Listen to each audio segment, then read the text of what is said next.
আসসালামু আলাইকুম বন্ধুরা, গণিতবিদের নতুন ভিডিওতে আপনাদের সবাইকে স্বাগতম। গণিতবিদের আজকে ভিডিওতে আমি অষ্টম শ্রেণীর বাংলা পাঠ্য বইয়ের 37 পৃষ্ঠায় যে প্রশ্নটি দেওয়া আছে, দুইটি ছক দেওয়া আছে, এই দুইটা ছকের সমাধান নিয়ে হাজির হয়েছি। আশা করছি আপনাদের ভিডিওটি ভালো লাগবে এবং ভিডিওর শুরুতে আপনাদের রিকোয়েস্ট করছি, যদি আমার চ্যানেলে সাবস্ক্রাইব না করে থাকেন তাহলে অবশ্যই আমার চ্যানেলে সাবস্ক্রাইব করুন এবং পাশে থাকা বেল আইকনে ক্লিক করে অল নোটিফিকেশন অন করে রাখুন।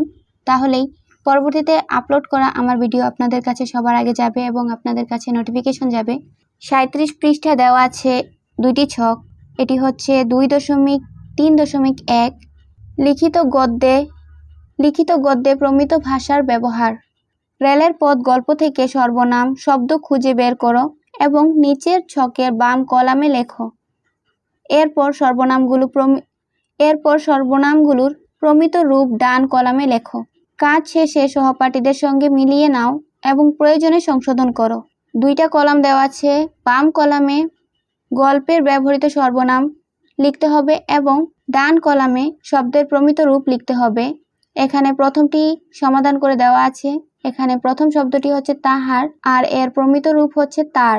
তারপর শব্দগুলো হবে তাহারা, তারা, তাহাদিকে, তাদেরকে, কাহারা, কার, তোমায়, তোমাকে। এখানে প্রথম টেবিলটির সমাধান শেষ। তারপরে আরেকটি টেবিল দেওয়া আছে, যে টেবিলটির আগের অংশে টেবিলটির উপরে প্রশ্নের জায়গাটাতে লেখা আছে একইভাবে গল্প থেকে ক্রিয়া শব্দ খুঁজে বের করো এবং নিচের ছকের বাম কলামে লিখো। এরপর ক্রিয়াগুলোর প্রমিত রূপ ডান কলামে লেখো। কাজ শেষে সহপাঠীর সঙ্গে মিলিয়ে নাও এবং প্রয়োজনে সংশোধন করো। একটি নমুনা করে দেওয়া হলো।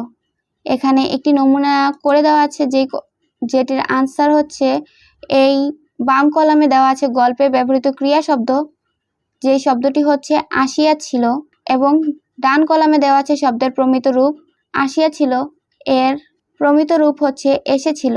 তারপর বাকি শব্দগুলো হবে বলিল, বলল, দেখিতেছিল, দেখছিল, হইতেছিল, হচ্ছিল, উঠিল, উঠল। এখানেই 37 পৃষ্ঠার যে প্রশ্নগুলো আছে সেই প্রশ্নের সমাধান শেষ। এখানে দুইটা ছক দেওয়া ছিল এবং এই দুইটা ছকেরই আনসার কিভাবে আপনারা লিখবেন তা আমি আপনাদেরকে দেখিয়ে দিয়েছি। আশা করছি আপনাদের বুঝতে কোনো অসুবিধা হয়নি। যদি কোনো প্রশ্ন থাকে তাহলে অবশ্যই কমেন্টের মাধ্যমে জানাবেন, আমি আনসার দেওয়ার চেষ্টা করব। সম্পূর্ণ ভিডিওটি দেখার জন্য ধন্যবাদ। দেখা হবে পরবর্তী ভিডিওতে। ততদিন ভালো থাকুন, সুস্থ থাকুন। খোদা হাফেজ।